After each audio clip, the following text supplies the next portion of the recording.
Hey MTV, I'm Rob Pattinson. Welcome to the set of Twilight. Is this heavier, meatier material than Harry Potter, in your opinion? In a lot of ways, I think my character certainly is than the character I played in Harry Potter. Well, mainly because the entire thing is pretty much based on Edward's character and who he is, and I think he's very tortured and conflicted and stuff, so which is very different to what I played in Harry Potter. But I mean, it's a completely different style of book. I mean, it's first-person narrative. It's very obsessive and kind of it's a much more personal book, I think, than Harry Potter is. I mean, in a lot of different ways. I mean, there's only two characters pretty much in a trilogy. Well, I guess three. But essentially two. It's just about a love story rather than a massive adventure and an entire world. I mean, it's set as much as possible in the real world, so it's different. But at the same time, do you see any similarities between the two franchises and the way that these actors and those actors you worked with in Harry Potter are, going at the material? No, I mean, it's kind of...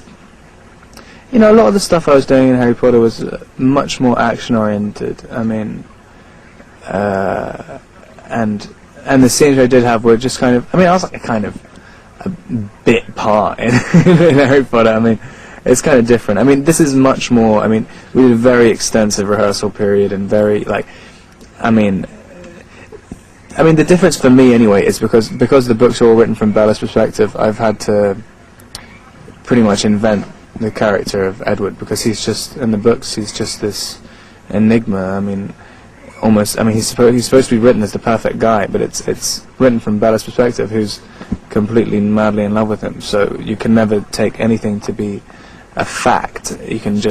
It's just her opinion of him, and he seems to hate himself and everything about himself. So I mean, that's the kind of, you've got to have the comparison, you've got to have the compromise between the two to figure out who he is as much as possible. And there are very few actual facts of what he does to go on. I mean, and Bella's trying to judge him in exactly the same way, but she's also tremendously obsessed with him, which changes everything. Somebody was comparing how Hugh Laurie, Hugh Laurie from House? Yeah. He has an accent, but between takes on House, he'll keep his American accent because he wants to stay in character. So people were wondering whether you, between takes, also try to keep your American accent. Yeah, I do, kind of. I mean, yeah, I guess I do. I mean, big dialogue scenes, it's just easier just to kind of to not keep switching between. And I kind of do it by accident. I mean, I keep speaking in American. I keep forgetting that I'm speaking an American accent sometimes. But the dangerous thing is that you end up forgetting what your real accent is after a while. So yeah, so I kind of stop every now and then. But it's nice. It's really strange. I've never done a job in an American accent before. Oh, how did you pick it up? You had a coach? I mean, do they have certain words that they teach you, and that's what you practice on? No, I mean, it's kind of...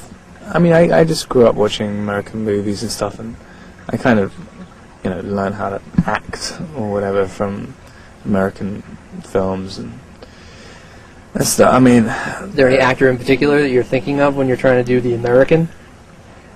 I don't know. Like, it kind of... right at the beginning, when I was doing the first couple of scenes, it kept slipping into different actors. But I mean, now it's kind of stopped doing that. It depends. Like, when you're doing a really dramatic scene, you start doing Al Pacino, and you're just like... But, no, I didn't do that too often. But, no, I mean, it is funny, like, how you suddenly realise that you've got a sort of... that an accent has developed, which you can speak as yourself in, like, your real life. Sometimes I just decide, to be an American, because I have an Oregon driver's license now and stuff, so I can just completely turn it on now. We got all these fan questions here I wanted to ask you. What size feet do you have? They're huge.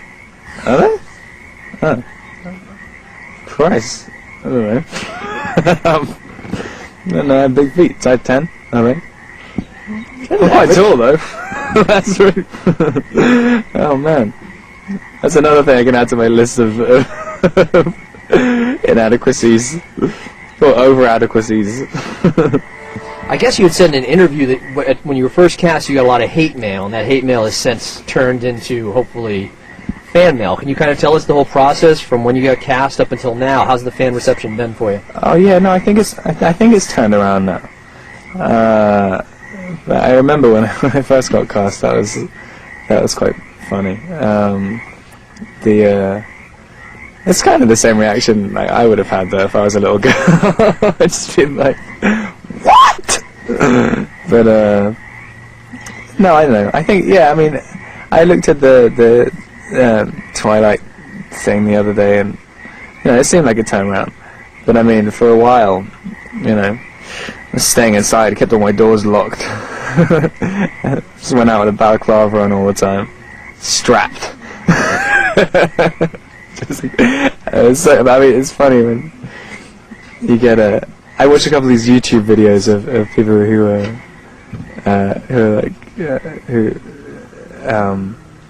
were complaining about the casting. And I mean, I don't know. They should have been given parts in this movie.